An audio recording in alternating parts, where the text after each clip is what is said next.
നമസ്കാരം. ശമ്പളം, പെൻഷൻ വിതരണം എന്നീ സാമ്പത്തിക ആവശ്യങ്ങൾ നിറവേറ്റുവാനായി സർക്കാർ വീണ്ടും കടമെടുക്കുന്നു. കടപ്പത്ര ലേലങ്ങൾ ഇറക്കി 1249 കോടി രൂപയാണ് സംസ്ഥാനം ഇന്ന് കടമെടുക്കുന്നത്. ഈ ചാനൽ നിങ്ങൾ ആദ്യമായി കാണുന്നവരാണെങ്കിൽ സബ്സ്ക്രൈബ് ചെയ്യുക, ലൈക്കും കൂടി ചെയ്ത് സപ്പോർട്ട് തരിക. ഇതിനായുള്ള ലേലം നവംബർ 19-ന് റിസർവ് ബാങ്കിന്റെ കോർ ബാങ്കിംഗ് സൊല്യൂഷനായ ഇക്ബർ പോർട്ടൽ വഴി നടക്കും.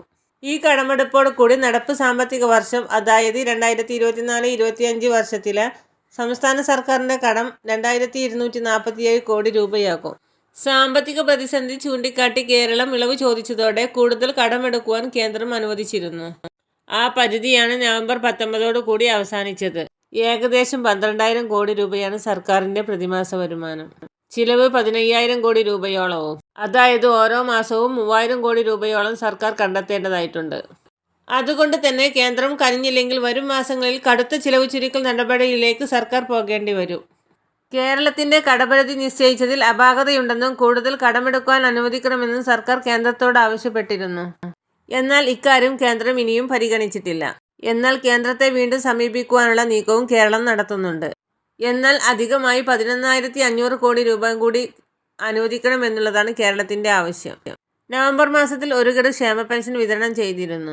1,600 രൂപ വീതം എല്ലാവർക്കും ബാങ്ക് അക്കൗണ്ടുകളിലേക്കും കൈകളിലേക്കും എത്തിച്ചേർന്നു. ഈ മാസം അവസാന വാരത്തോടു കൂടി, അതായത് 20-നും 30-നും ഇടയിൽ പെൻഷൻ വിതരണം ചെയ്യുമെന്നുള്ള സർക്കാരിന്റെ അറിയിപ്പ് പ്രകാരം ഈ മാസം വീണ്ടും സഹായം എത്തിച്ചേരും. അതുകൊണ്ട് തന്നെ ഈ നവംബർ മാസം ഓരോ ഗുണഭോക്താക്കൾക്കും 3,200 രൂപ വീതമാണ് എത്തിച്ചേരുന്നത്. 2024 മാർച്ച് മാസം മുതൽ പെൻഷൻ തുക കൃത്യമായി സർക്കാർ വിതരണം ചെയ്തു വരുന്നുണ്ട്. ഈ നവംബർ മാസം ആദ്യം കുടിശ്ശികയാണ് വിതരണം ചെയ്തത്. അതുകൊണ്ട് തന്നെ നവംബർ മാസത്തിൽ തനതു മാസത്തെ തുകയാണ് നിങ്ങളെ കാത്തിരിക്കുന്നത്.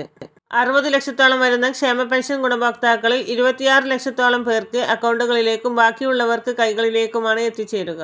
മസ്റ്ററിംഗ് പൂർത്തിയാക്കിയ വ്യക്തികൾക്കാണ് ഇപ്പോൾ സഹായം ലഭിക്കുന്നത്. പെൻഷൻ ലഭിക്കുന്ന സ്ത്രീ ഗുണഭോക്താക്കൾ ശ്രദ്ധിക്കേണ്ടത്: പുനർവിവാഹിതരല്ല, വിവാഹം ചെയ്തിട്ടില്ല എന്ന സർട്ടിഫിക്കറ്റ് ഹാജരാക്കാത്തവർക്ക് പെൻഷൻ ഇപ്പോൾ തടഞ്ഞു വച്ചിരിക്കുകയാണ്. ഇങ്ങനെയുള്ളവർ സേവന പെൻഷൻ സൈറ്റിൽ കയറി നിങ്ങളുടെ പെൻഷൻ സ്റ്റാറ്റസ് പരിശോധിക്കുക. അതിൽ രേഖകൾ സമർപ്പിച്ചിട്ടില്ല എന്നാണ് കാണിക്കുന്നത് എങ്കിൽ എത്രയും വേഗം രേഖകൾ സമർപ്പിച്ച് പെൻഷൻ നിലനിർത്തുക. എല്ലാവിധ കേന്ദ്ര സംസ്ഥാന അറിയിപ്പുകളും നിങ്ങളിലേക്ക് എത്തുവാൻ വേണ്ടി ഈ ചാനൽ സബ്സ്ക്രൈബ് ചെയ്യാൻ മറക്കല്ല. കൂടുതൽ ആളുകളിലേക്ക് ഷെയർ ചെയ്യാൻ മറക്കല്ല.